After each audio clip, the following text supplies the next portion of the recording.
El siglo XIX y XX vieron el amanecer de múltiples invenciones, que hoy hacen parte de nuestro día a día y parecen no tener nada de excepcional. Invenciones que para las personas de antes de dicha época hubieran parecido magia o hechicería. Máquinas voladoras, carruajes que se movían sin necesidad de caballos y aparatos que permitían hablar con personas que se encontraban muy lejos. Todas estas parecen máquinas y artilugios sacados directamente de la imaginación de escritores de ciencia ficción de dicha época, como Julio Verne o H. G. Wells. Pero sin duda alguna, una de las invenciones que más moldearon el siglo XX como lo conocemos, al menos en su primera mitad, fue la radio.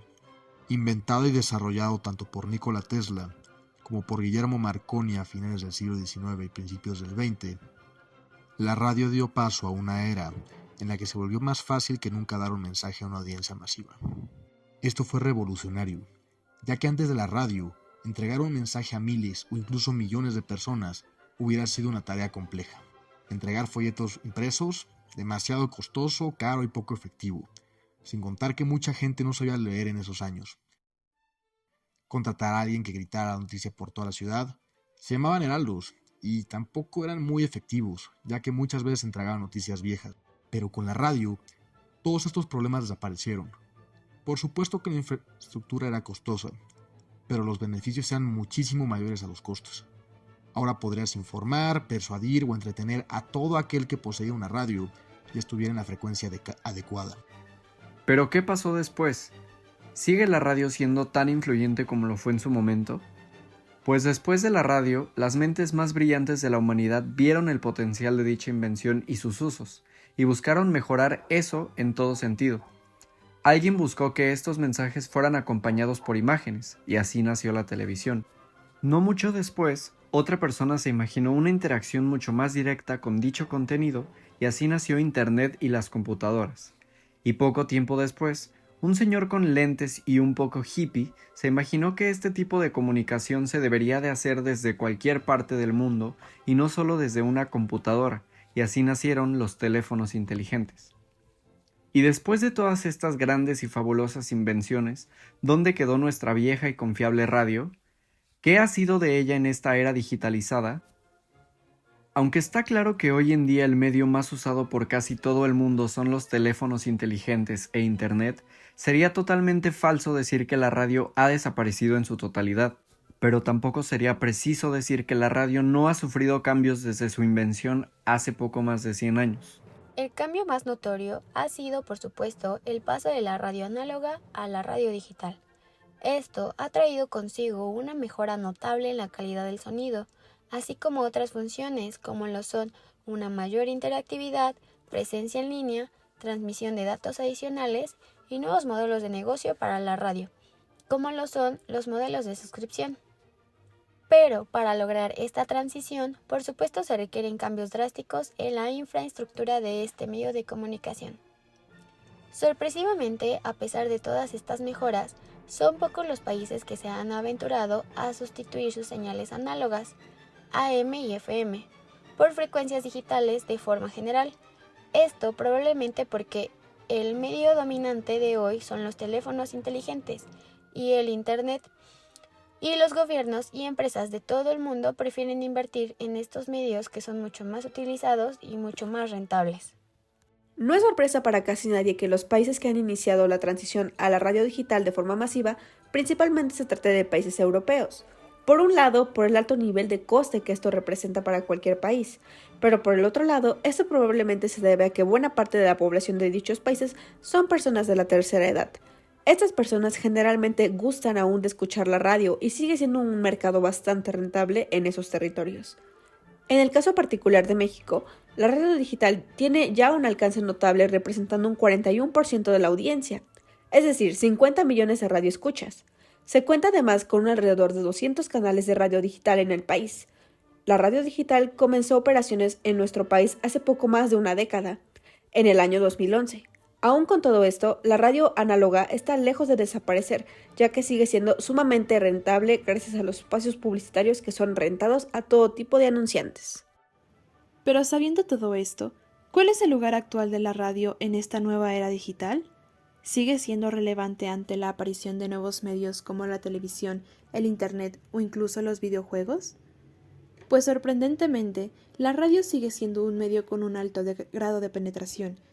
Escuchar música y noticias a través de la radio es una actividad cotidiana que muchos mexicanos llevan a cabo, pues alrededor del 66% de los mexicanos escucha la radio mientras viaja en auto o en el transporte público. Además de esto, la radio sigue teniendo un gran impacto y penetración en comunidades rurales en un gran número de países, y México no es la excepción.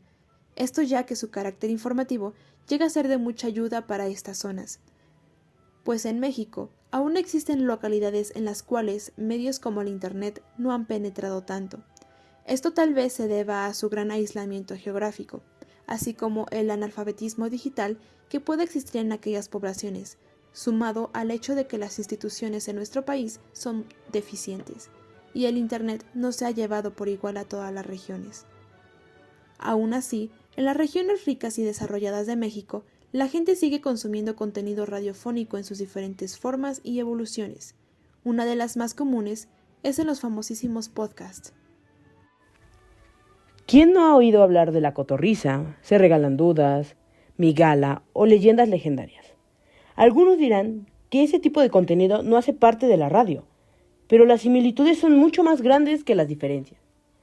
Por lo que al menos en ese trabajo lo consideramos como un mismo medio, o al menos la evolución de este. Todos estos han tenido un impacto sociocultural en mayor o en menor medida. Aún, a pesar de que su contenido no cuente con fuertes elementos audiovisuales llamativos, ¿por qué se da esta situación?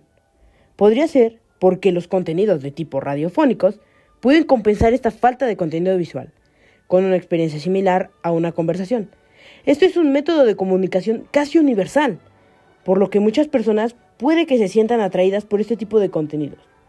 Otra razón pueden ser los temas que se tocan. Los podcasts muchas veces hablan de temas profundos, ideas originales y puntos de vista totalmente nuevos que poca gente alguna vez consideró. La originalidad y la creatividad de este contenido lo hace tan atractivo para mucha gente que puede encontrar algo repetitivo y redundante en el contenido del cine, internet o la propia televisión.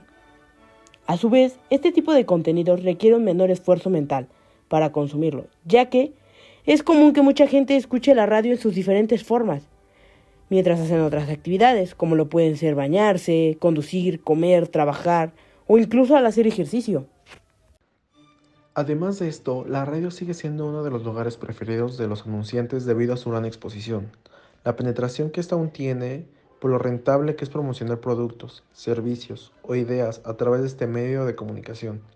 Un ejemplo de esto fue el spot publicitario de Movimiento Ciudadano, el cual fue un rotundo éxito y fue llevado a cabo a través de diferentes medios, entre los cuales uno de los principales fue la radio. Todo esto a pesar de ser llevada a cabo en pleno 2018, una fecha en la que la penetración digital en el país era ya muy notoria e Internet y los teléfonos inteligentes ya eran para muchos el medio de comunicación predilecto. Pero, aún a pesar de que la radio no sea el medio favorito de la gente en 2023, sigue siendo un medio que se ha mantenido relevante de alguna forma u otra. Esto gracias a su versatilidad, su practicidad y sobre todo su fácil accesibilidad, tanto para consumidores como creadores de contenido. Aunque también tenemos que aceptar que si la radio quiere mantenerse relevante y sobrevivir a la llegada de los medios digitales, esta tendrá que adaptarse y enfocarse en mejorar y explotar los puntos que actualmente la hacen atractiva para su público actual. Con esto podemos concluir que la radio en la era digital sigue viva.